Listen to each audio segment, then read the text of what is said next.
وہ ایک غریب اماں تھی نا، وہ ایک غریب اماں تھی، تو وہ ایک جنگل میں ڈیرا ڈال کے بیٹھی تھی، ایک ہی گائے تھی اس کی، بادشاہ کا ارادہ بنا جنگل میں جا کے شکار کروں، تو ساتھیوں کو لیا اور لے کے جنگل میں شکار کرنے چلا گیا۔ اس کے فوجیوں نے باہر گزر ہوا تو کوئی اور شکار نہ ملا، اس اماں کی اس گائے کو پکڑا اور ذبح کر لیا۔ اماں روتی چلاتی رہی لیکن کوئی بات نہ سنی کسی،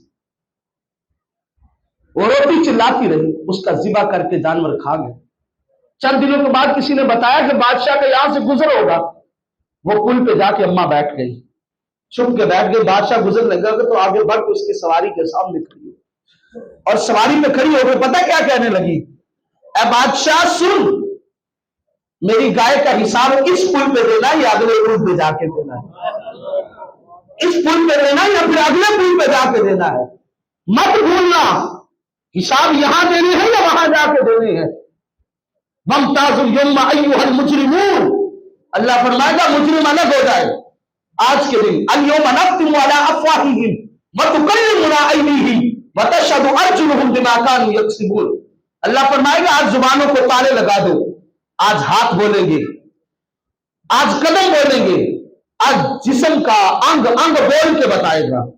او بھائی، کن یاروں پہ نہیں سجنوں پہ مان ہے، کن دوستوں رشتہ داروں پہ مان ہے، اس دن تو اپنا بدن ہی اپنا ساتھ چھوڑ دے گا۔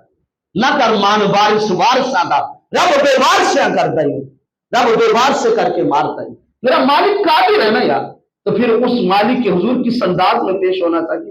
اس کی کیفیت میں کوئی یار نہیں، کوئی بیلی نہیں، کوئی سجن نہیں، سب سے بڑا محبوب، سب سے بڑا خیر خواہ اللہ اور اس کے رسول کی ذات ہے اس کائنات میں۔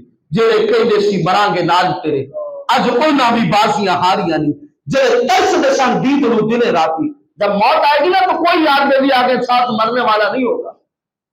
جڑے ترس دسان دید نو دنے راتی، اج اونا بھی باریاں ماریاں نہیں، جب باغ دے وچ خزانے وال کھولے تے پنچھی اڑ گئے مار اڈاریاں نہیں، محمد بوٹیا جھوٹا ہی جگ سارا، اکو کملی والے دیاں سچیاں یاریاں نہیں۔ آؤ اپنی زندگیوں کا معمول بنا لو، اللہ اور اس کے رسول کے ساتھ وابستگیاں اختیار کرو۔